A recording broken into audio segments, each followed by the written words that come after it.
Lucas 10, verso de número 30. Lucas 10, 30 diz: E respondendo Jesus disse: um certo homem descia de Jerusalém para Jericó e caiu entre ladrões, os quais os despojaram e o feriram, e partiram, deixando-o quase morto. Amém? Toma o seu assento essa noite, glorificando a Deus. Quero também louvar a Deus pela vida da minha esposa que está me acompanhando. Muito obrigado por essa honra. E quero dizer aos irmãos que eu também sou um pregador pentecostal, viu? Mas eu estou saindo de uma dengue agora e eu peço que os irmãos tenham um pouco de paciência comigo essa noite. Mas a palavra de Deus será pregada, amém? Meus irmãos, para entendermos Lucas 10, eu quero a sua total atenção agora. Mas quem está falando aqui é Jesus. E Mateus 4:24 descreve o ministério de Jesus. O texto bíblico diz assim: percorria Jesus a Galileia, ensinando, pregando e curando toda sorte de enfermidades. Então, Jesus tem um ministério tríplice: Jesus prega, Jesus ensina e Jesus cura. Aonde Jesus está, as pessoas se reúnem para ouvir Jesus, porque alguns porque querem ouvir as suas palavras de sabedoria, outros porque querem ouvir a sua pregação da palavra, e outros porque querem ver a manifestação de sinais e maravilhas que havia aonde Jesus estava. Então, aonde Jesus está, tem que ter ensino, tem que ter palavra e tem que ter manifestação de sinais e maravilhas. Jesus está nesse contexto. E Jesus está falando acerca do céu. Quando Jesus vai falar acerca do céu, ele está falando a um doutor da lei. E o Senhor, então, ele usa essa parábola. E esta parábola, ela tem muito a nos ensinar, porque é a parábola do bom samaritano. Todos nós já ouvimos a história do bom samaritano. Nós, se brincar, você já ouviu na escola dominical, já viu a sua líder te falar acerca dessa história, porque é uma história bastante conhecida. Se eu perguntar aqui, até a menor criança saberá me contar a história do bom samaritano. Só que essa história tem algumas lições por trás dela. E o texto começa dizendo: e respondeu Jesus e disse: um certo homem descia de Jerusalém para Jericó. Eu quero te trazer a entender o que significa Jerusalém nesse contexto. Por quê? Porque Jerusalém, em Levítico, a Bíblia nos mostra, Jerusalém era o local onde acontecia o culto a Deus. Jerusalém era um local onde ficava o templo do Senhor. Inclusive, a expressão Jerusalém no hebraico tem o significado de temor a Deus, porque Jerusalém é local de temor a Deus. Jerusalém é local de adoração a Deus. Jerusalém é local de culto a Deus. Quem vai para Jerusalém vai para poder cultuar. Quem vai para Jerusalém vai para poder buscar a presença do Senhor. Jerusalém, então, não era só o lugar do templo. Jerusalém representa a presença de Deus. Jerusalém representa não só a presença de Deus, como Jerusalém representa o céu. Quando a Bíblia vai nos falar sobre o céu, a Bíblia fala sobre a nova Jerusalém que está sendo preparada. Então, a Jerusalém também é um sinônimo e um sentido do céu de glória, daquilo que Deus preparou para a sua igreja. Mas se Jerusalém simboliza o céu, se Jerusalém simboliza a presença de Deus, qual é o significado de Jericó nesse contexto? É simples. Josué capítulo 6, a Bíblia nos mostra que Jericó era conhecida por ser uma grande fortaleza.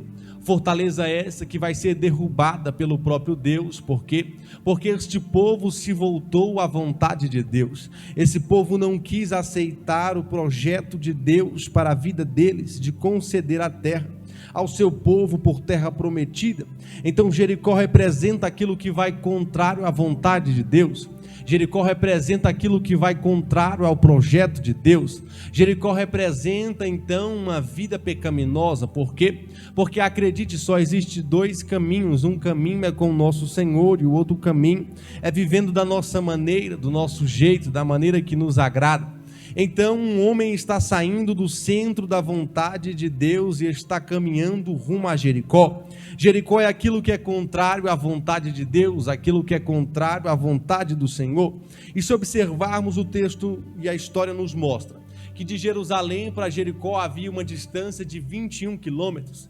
Essa distância era de um relevo extremamente acidentado. era um ambiente propício para que ladrões se escondessem nesse local. Esses ladrões, eles se escondiam por causa da facilidade do relevo para que eles permanecessem escondidos. Então alguém está saindo do centro da presença de Deus, vai passar por um caminho perigoso e vai chegar naquele lugar que é contrário à vontade de Deus para a sua vida. E a minha primeira aplicação para a sua vida essa noite é cuidado com o local que você vai quando você sai da presença de Deus, porque acredite, tem caminhos que para o homem parecem caminhos bons, mas o final deles são caminhos de morte. Então nós temos que ter cuidado com o caminho que nós trilhamos quando não estamos na casa do Senhor. Por que, Silas? Porque na presença de Deus tem descanso, na presença de Deus tem tranquilidade, na presença de Deus tem paz, na presença de Deus tem segurança, na presença de Deus tem consolo, na presença de Deus tem renovo, na presença de Deus tem provisão, na presença de Deus tem proteção para as nossas vidas. Então a primeira deixa é: cuidado com o local que você sai para ir após sair da presença de Deus.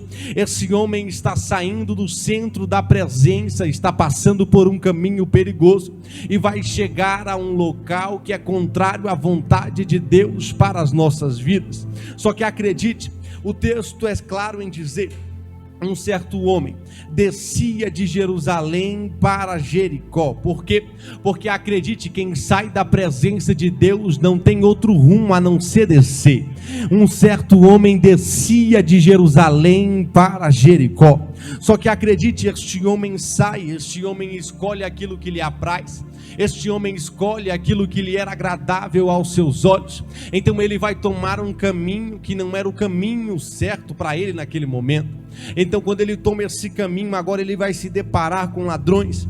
Quando ele se depara com ladrões, aí o texto diz que agora eles vão roubar ele e vão deixar ele caído como morto à beira da estrada. Quando o texto diz isso, é simples, nós vamos ver que tudo aquilo que ele estava trazendo de Jerusalém, tudo aquilo que ele trazia da presença do Senhor, do local de culto, ele vai perder na estrada. Sabe por quê? Porque ele tomou um caminho que era contrário à vontade de Deus, passou por um lugar perigoso, passou por um lugar que não era para passar, mas quando ele passa, ele vai ser roubado. E acredite, a Bíblia diz que o inimigo de nossas almas, ele veio para matar, roubar e destruir. E a pergunta é: Silas, o que é que o inimigo então pode roubar da nossa vida? E eu quero deixar pelo menos duas coisas que o inimigo pode roubar da nossa vida quando nós tomamos o caminho que nos apraz, quando nós tomamos o caminho que parece agradável, que parece bonito, porque o texto bíblico é claro em dizer que larga é a estrada e espaçoso o caminho que conduz à perdição. Então esse moço toma esse caminho, e acredite, a primeira coisa que o inimigo rouba da nossa vida, quando nós tomamos a nossa própria vontade, quando nós fazemos do jeito que queremos, nós damos uma legalidade para que algo seja tirado da nossa vida. E o que esse moço vai perder não é algo comum, o que esse moço vai perder é algo que ele está trazendo da presença de Deus, é algo que ele recebeu dentro do templo, dentro da presença, juntamente com Deus. Silas, o que é que o inimigo rouba da nossa vida? A primeira coisa que o inimigo rouba da nossa vida, 1 João 3,1 diz: vede quão grande amor nos tem concebido o Pai, que fôssemos chamados de filho de Deus. Por isso o mundo não nos conhece, porque não conhece a eles. Acredite, João 1,12 diz: mas todos quanto receberam, deu-lhes o poder de serem feitos filhos de Deus, aos que creem no seu nome. Acredite, a primeira coisa que o inimigo rouba das nossas vidas é a nossa identidade. Sabe por quê? Porque você não é um qualquer, você tem uma identidade. Que identidade é essa, Silas? Você é filho de Deus, é porque Jesus mesmo disse, João 14,18, não vos deixarei órfãos, voltarei para vós. Jesus fez a promessa. Você não é órfão, você tem um pai, você é filho de Deus, você tem uma identidade. Alguém olha para você e diz: ali vai um filho de Deus, um filho do Senhor. Romanos 8,16 diz: o Espírito é quem testifica que somos filhos de Deus. Gálatas 3,26: porque todos nós somos filhos de Deus pela fé em Cristo Jesus. Mas a melhor notícia é Gálatas 4,7: assim que já não sois mais servos, mas filhos, e se és filhos, também são herdeiros através de Cristo Jesus. Acredite, você tem uma identidade, e a sua identidade é de filho, e a sua identidade te dá direito a uma herança. Que herança é essa, Silas? A herança que Jesus nos concedeu, que Jesus estabeleceu para a nossa vida. Mas quando nós tomamos o caminho que nos apraz, quando nós tomamos o caminho que parece aquele caminho bonito, acredite, nós damos liberdade para o inimigo tomar a nossa identidade. É por isso que o filho pródigo, ele está dentro da casa do pai, aí ele vira para o pai e diz: pai, me dá minha parte da herança, porque eu quero sair, quero viver da maneira que me agrada. O filho pródigo então sai da casa do pai. Quando ele sai da casa do pai, acredite, ele faz que nem esse moço, ele desce, porque quem sai da presença de Deus só tem um caminho, é descendo, é ir de mal a pior, é ir só se afundando cada vez mais. Este homem faz isso a ponto de ter que cuidar de porcos. Acredite, ele está no maior estado de humilhação, no maior estado de miséria. Sabe por quê? Porque um judeu jamais poderia nem chegar perto de porcos. Mas ele não só está cuidando de porcos, como ele vê a comida dos porcos e deseja comer ela, mas essa comida lhe era negada. Aí o que é que ele pensa? Ele traz para o pensamento primeiro, ele diz: levantar-me-ei e irei ter com meu pai, e direi: pai, pequei contra ti e contra o céu, já não sou digno de ser chamado de teu filho. Olha aqui, você viu, ele já não tem mais identidade de filho. O inimigo já conseguiu roubar a identidade dele. Aí ele diz: que o Senhor me trate ao menos como um dos teus trabalhadores. Por que, Silas? Porque a identidade de filho já foi levada, o pensamento de filho já foi roubado. Mas, Silas, qual é a segunda coisa que o inimigo rouba das nossas vidas? É simples. A segunda coisa que o inimigo nos rouba é segundo. A Bíblia nos mostra primeiro através da promessa de Cristo, João 3,16: porque Deus amou o mundo de tal maneira para que todo aquele que nele crê não pereça, mas tenha a vida eterna. A expressão perecer aqui significa perder da vida, perder das esperanças, perder do sonho. Sabe por quê? Porque você pensa que sabia o que era viver antes de chegar aqui, mas acredite, foi aqui que você entendeu o verdadeiro sentido de viver, o verdadeiro sentido de sonhar. Só que acredite, a segunda coisa que o inimigo nos rouba é a esperança de uma salvação. Sabe por quê? Porque a nossa mente fica cauterizada, o nosso pensamento fica aprisionado por conta do pecado. Aí a única coisa que eu consigo pensar é: eu não sou merecedor, eu não sou digno desse amor. Só que acredite, nunca foi por merecimento, nunca foi por dignidade, sempre foi porque a graça de Deus nos alcançou, sempre foi porque a graça de Deus estava sobre a nossa vida. É por isso que eu acredito em uma presença, e eu acredito em um nome que é tão poderoso, que tem poder para quebrar todo jugo, que joga por terra toda a culpa, que paralisa todo sentimento de inconstância, de desistência, que fala na mente de alguém agora dizendo que você não é capaz, que você não vai conseguir. Eu creio que o nome do Senhor tem um poder que libera uma unção, que despedaça essas cadeias, que despedaça o jugo do inimigo sobre a nossa vida. E é por isso que essa noite o Senhor está quebrando toda a prisão espiritual, toda a prisão da mente.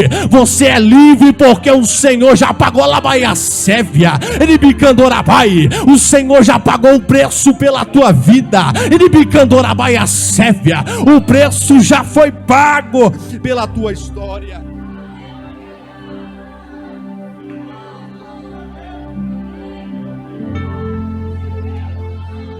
A segunda coisa que o inimigo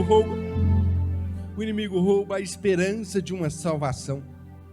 Só que acredite, esse moço agora, ele tomou o caminho largo. Só que eu disse que o inimigo de nossas almas, ele veio para matar, roubar e destruir. Só que o texto não diz que ele morreu. O texto diz que ele foi roubado e ele estava caído como morto à beira da estrada. E é por isso que, se você ouve essa palavra essa noite, é porque você não morreu. E se você está aqui é porque tem vida. E se tem vida, tem esperança, porque a presença de Deus está sobre nós. Só que acredite, esse moço perde isso. Se você observar a perca da esperança. Silas, me dá um exemplo bíblico. Judas traz Jesus. Aí Judas vem até Jesus e dá um beijo na sua face. Jesus sabia que Judas era o traidor. Só que Jesus vira para Judas e diz assim: amigo, a que viestes? Jesus sabe que ele é traidor, sabe que ele foi ali para entregá-lo, mas Jesus chama Judas de amigo. Por que é que Jesus chama Judas de amigo? Jesus estava dizendo: Judas, você já desistiu de mim, mas eu não desisti de você. Só que Judas tem a mente aprisionada, Judas tem a mente cauterizada, Judas não se sente merecedor, Judas não se sente digno. É por isso que Judas vai se suicidar. Só que acredite, eu ouvi uma ministração um tempo atrás, que diz que se Judas tivesse esperado um pouquinho mais, Judas tinha sido perdoado por causa do sacrifício de Cristo na cruz. Só que acredite, existe uma culpa que paralisa, mas existe um Deus que quebra todo o embaraço e toda a culpa que o inimigo possa lançar sobre a tua história. Só que esse moço está lá, está caído na beira da estrada. Quando ele está caído na beira da estrada, o primeiro que vai passar por ele é o sacerdote. O sacerdote, quando vem, o sacerdote vê ele e o sacerdote passa direto. E o sacerdote tinha respaldo bíblico para fazer isso. Por quê? Porque o sacerdote, ele foi estabelecido por Deus. E qual era uma das leis do sacerdote? Que ele não poderia tocar em nenhum corpo de algum defunto. Então, o texto diz que aquele moço está caído como morto. O sacerdote tem todo o respaldo na lei para passar e não estender a mão, para passar e não ajudar, para passar direto. E acredite, o sacerdote faz isso. Ele passa direto, ele não estende a mão, porque o sacerdote aqui representa a lei. Só que o segundo vem, o segundo é o levita. E sabe quem são os levitas? Quando Israel é dividida em tribos, a tribo de Levi é a única tribo que não se rende a falsos deuses, a adoração de falsos deuses. A tribo de Levi é a única tribo que permanece fiel ao Senhor. Então o Senhor vira para a tribo de Levi e estabelece eles para ajudar no tabernáculo. Também estabelece eles como aqueles que vão levar a arca. Por quê? Porque a tribo de Eli foi aquela que não se rendeu ao seu pecado, não se rendeu aos seus desejos. Então o levita também, o levita está passando e o levita olha para ele, o levita pode pensar: olha, a minha tribo é a tribo que não tomou o caminho largo, que não fez aquilo que era desagradável aos olhos do Senhor. Eu não vou estender a mão, eu não vou ajudar, porque a minha casa é a casa que permaneceu de pé, a minha casa é a casa que não errou. Sabe o que esse levita representa? A religiosidade. Porque quando a religiosidade está sobre nós, aí nós não temos a facilidade de levantar a mão para ajudar alguém. Sabe por quê? Porque na minha mente ele é impuro, na minha mente ele é indigno. Só que o próprio Jesus, ele veio para aqueles que estavam cansados e sobrecarregados. Acredite, o próprio Jesus nos deu a lição de humildade. Só que o levita representa a religiosidade. Ele vê o moço, também passa direto. Só que o terceiro que vem é o bom samaritano. E detalhe, quando o texto usa a expressão do bom samaritano, é porque o bom samaritano aqui era considerado alguém desprezado, era considerado alguém aqui também que não era honrado. Só que o bom samaritano, ele vem, e quando o bom samaritano vem, o texto diz que ele se prostra diante daquele moço, e de repente ele derrama azeite sobre as feridas dele. Sabe o que é isso?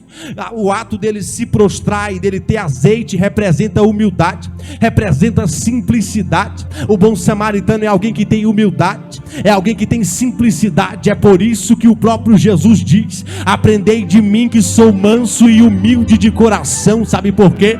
Porque Jesus é o nosso bom samaritano. Jesus é aquele que passou, viu a gente caído, viu a gente prostrado, viu a gente no chão e disse: eu vou parar e vou dar a mão, eu vou parar e vou levantar. Sabe por quê? Porque Ele te amou, e porque Ele te amou, Ele te disse: eu te levanto do chão, eu te levanto uma vez mais. Sabe por quê? Porque o preço pela minha e pela tua vida já foi pago. Como assim, Silas? Quando Jesus sobe ali naquele monte da caveira, Jesus vai ser crucificado. Quando Jesus é crucificado, acredite, no Antigo Testamento a purificação dos pecados era através de matança de cordeiro. Alguém trazia o animal, o sacerdote sacrificava o animal como forma de purificação do pecado. Só que todo ano tinha que voltar lá, todo ano tinha que fazer novamente. Só que quando Jesus morre na cruz do Calvário, parece que eu posso ver alguém dizendo: não vai mais sacrificar cordeiro não. Alguém diz: não, não precisa mais sacrificar cordeiro. Por que não? Porque eis aí o Cordeiro de Deus que tira todo o pecado. Ele levou sobre si as nossas dores, e pelas suas pisaduras nós fomos sarados. O castigo que estava sobre ele nos trouxe a paz, e é por isso que esta noite você é livre. A presença de Deus está sobre nós.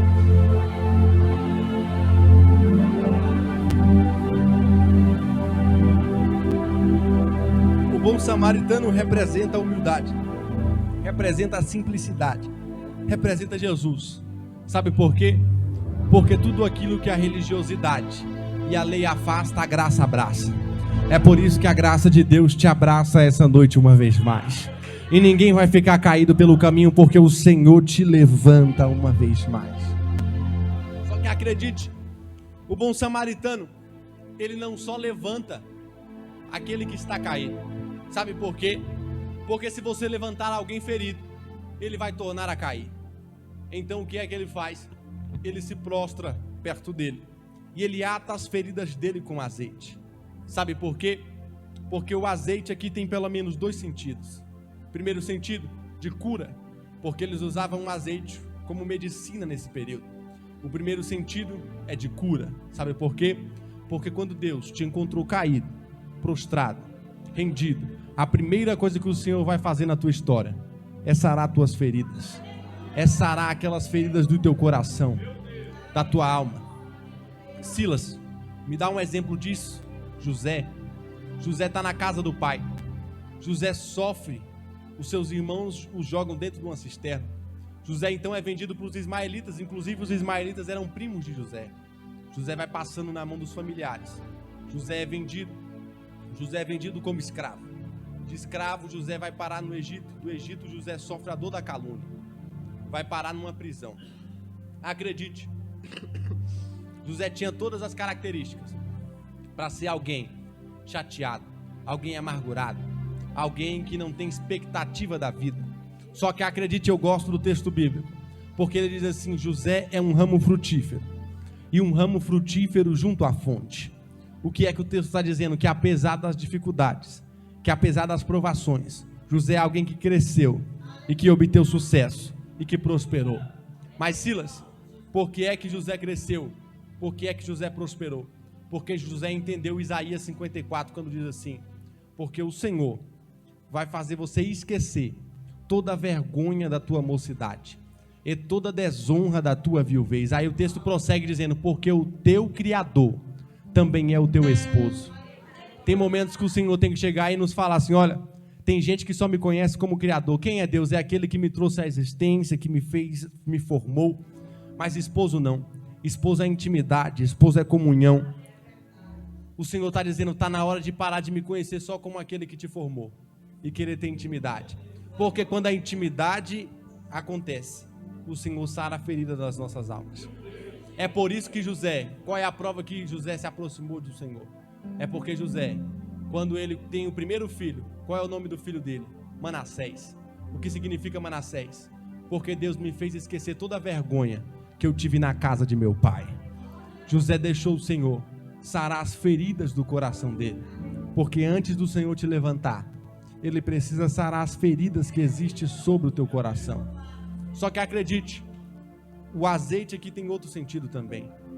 O azeite tem o sentido de capacitação, de preparo. O azeite tem sentido de unção. E a unção, ela é para algo. A unção, ela é por algo. A unção é por algum motivo, por alguma circunstância. Ele unge aquele moço. Ele derrama azeite sobre ele. Ele capacita ele. E qual é a capacitação que o Senhor nos proporciona? Porque derramarei do meu espírito sobre toda a carne. Os vossos filhos terão sonhos. Os vossos velhos terão visões. Então, acredite, o Senhor tem capacitação para cada um de nós.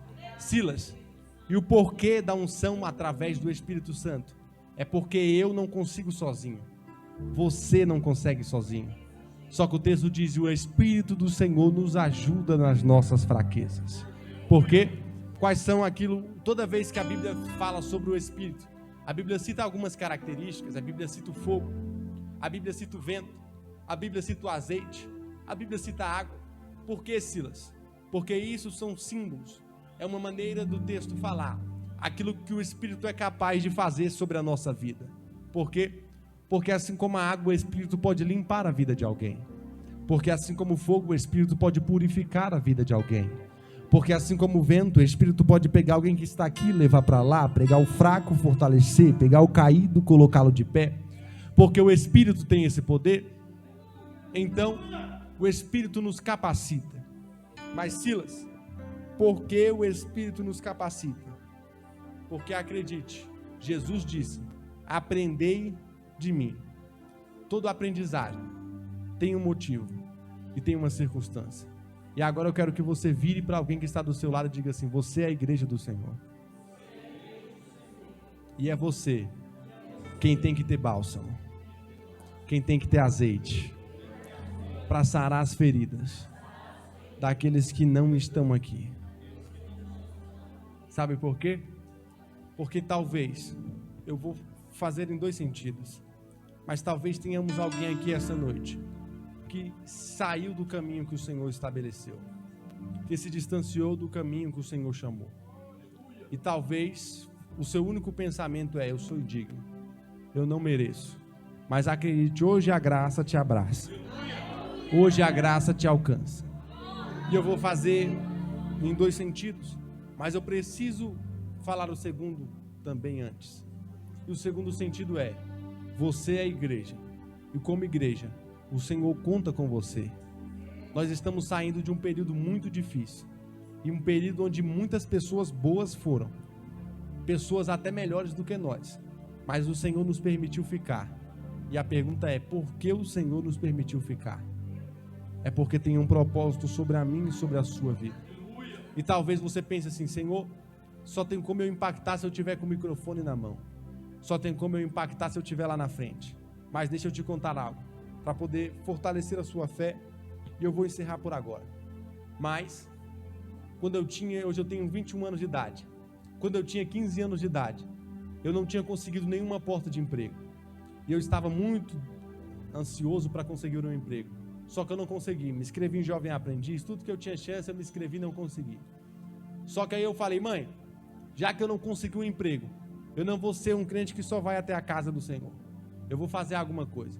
Eu vou selecionar o bairro onde eu moro e vou evangelizar o bairro que eu moro. Minha mãe falou assim: meu filho, não vai sozinho então não, chama um amigo seu. Aí eu chamei um menino que também era filho de pastor, o Jonathan. Ele aceitou meu convite.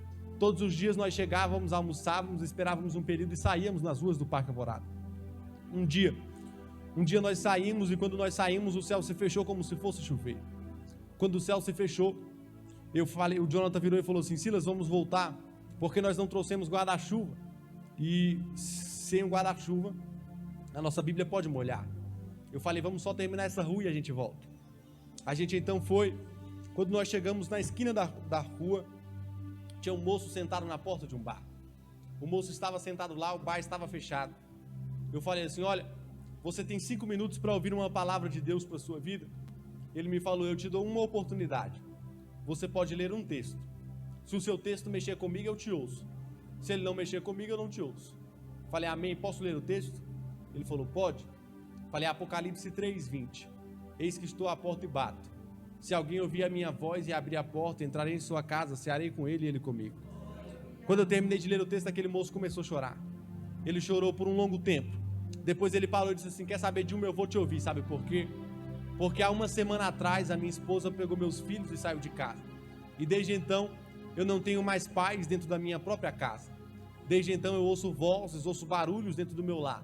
E eu não consigo dormir dentro de casa. É por isso que eu estou há uma semana dormindo na porta desse bar.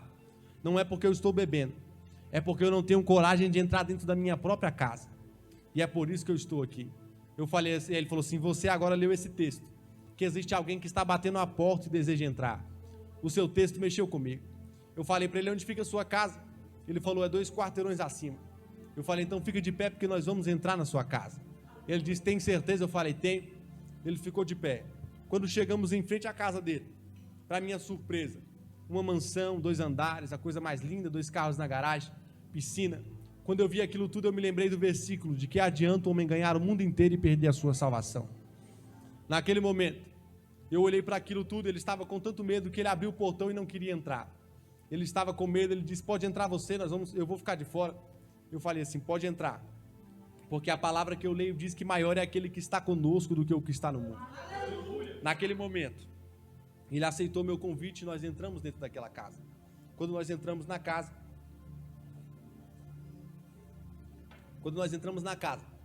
ele começou a mostrar toda a casa pra gente.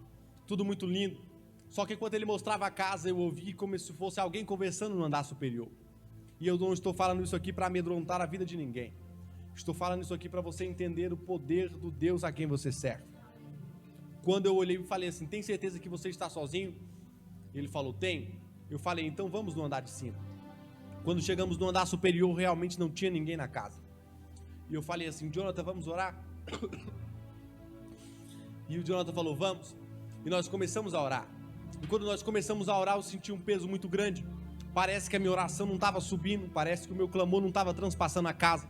Então, enquanto eu orava em voz alta, eu também já orava em espírito e falava, Senhor, me dá uma estratégia, parece que o meu clamor não está subindo, parece que a minha oração não está sendo ouvida. Então o Senhor disse assim para mim, Silas, é porque enquanto ele não tomar uma decisão, a história dele não pode mudar. Naquele momento eu parei de orar, virei para aquele moço e disse, olha, você sabe que independente do quanto oremos, se você não tomar uma decisão hoje, a tua história ela não pode mudar. Ele falou, o que eu preciso fazer? Eu falei, você precisa aceitar Jesus como seu único e suficiente Salvador.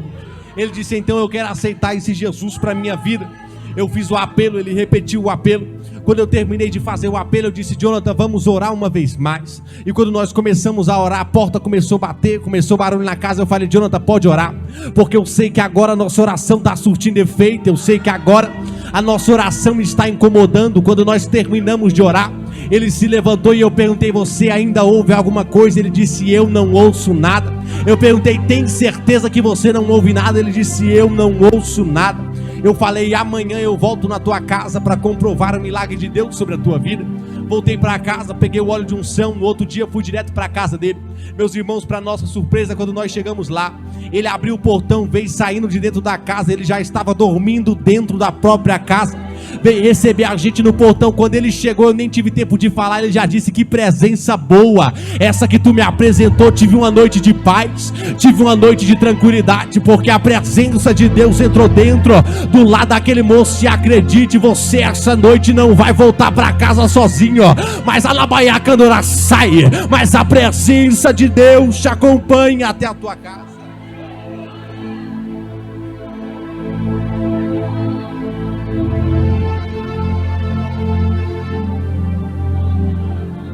Acredite, você foi chamado para um propósito, e existem pessoas que necessitam de você, mas eu quero fazer 2 orações. Primeiro eu quero perguntar se existe alguém no nosso meio que por um acaso saiu do caminho, saiu da presença e deseja retornar essa noite. Acredite, se você quiser, hoje a graça te abraça. Hoje a graça te alcança uma vez mais. Se temos alguém, levante a sua mão, deixa eu te conhecer. Temos alguém que tem um desejo, de aceitar Jesus, de se reconciliar com o Senhor. Se não temos, eu quero fazer agora o meu segundo apelo. Eu quero que você se coloque de pé, porque agora eu vou fazer uma oração por você, que o Senhor vai derramar esse Espírito que te capacita, esse Espírito que te levanta, esse Espírito que te fortalece, e você vai sair daqui essa noite entendendo o seu propósito, entendendo o seu chamado aqui na terra, através da presença do nosso Senhor e Salvador Jesus Cristo.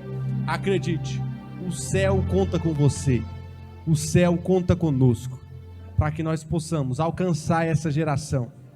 E deixa eu te dizer uma coisa, nunca houve um índice de suicídio tão alto na nossa mocidade, como tem acontecido nos últimos dias, nos últimos momentos.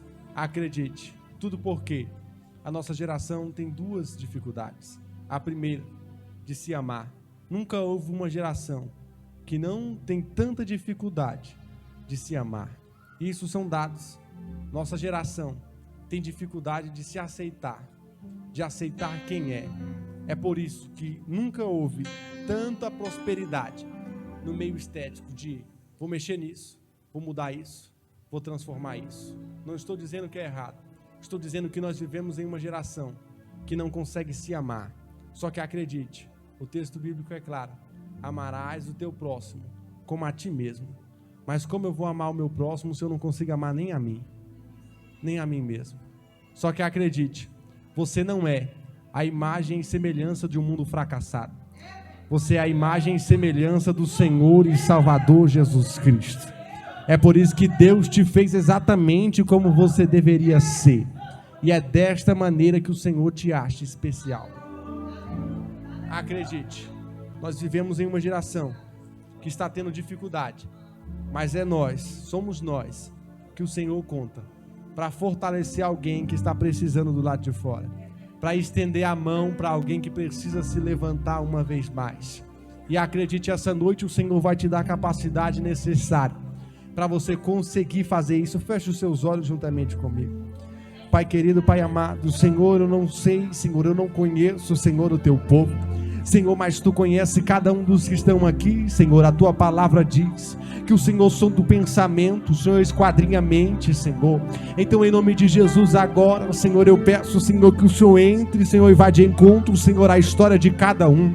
Senhor, aquele que está fraco fortalece, aquele que está pensando em parar, Senhor, renova o ânimo uma vez mais, Senhor, capacita uma vez mais, Senhor, derrama do teu Espírito sobre cada um dos que estão presentes aqui essa noite, Senhor, porque o teu Espírito capacita, o teu Espírito levanta, o teu Espírito, Senhor, nos impulsiona, Senhor, o teu Espírito, Senhor, nos direciona, meu Deus. Então, Senhor, nos ajude, Senhor, a sermos sal da terra, a sermos luz do mundo, Senhor. Nos ajuda, Senhor, a sermos, Senhor, referencial, aonde quer que nós estejamos, Senhor, que nós possamos ser luz, que nós possamos, Senhor, brilhar, que nós possamos, Senhor, impactar, Senhor, e que nós possamos, Senhor, transmitir Jesus através das nossas ações, meu Deus. Senhor, fortalece o teu povo e libera, Senhor, uma unção, Senhor, que os capacita a exercer, Senhor, aquilo que tu sonhou e projetou para a história deles. Em nome de Jesus, amém.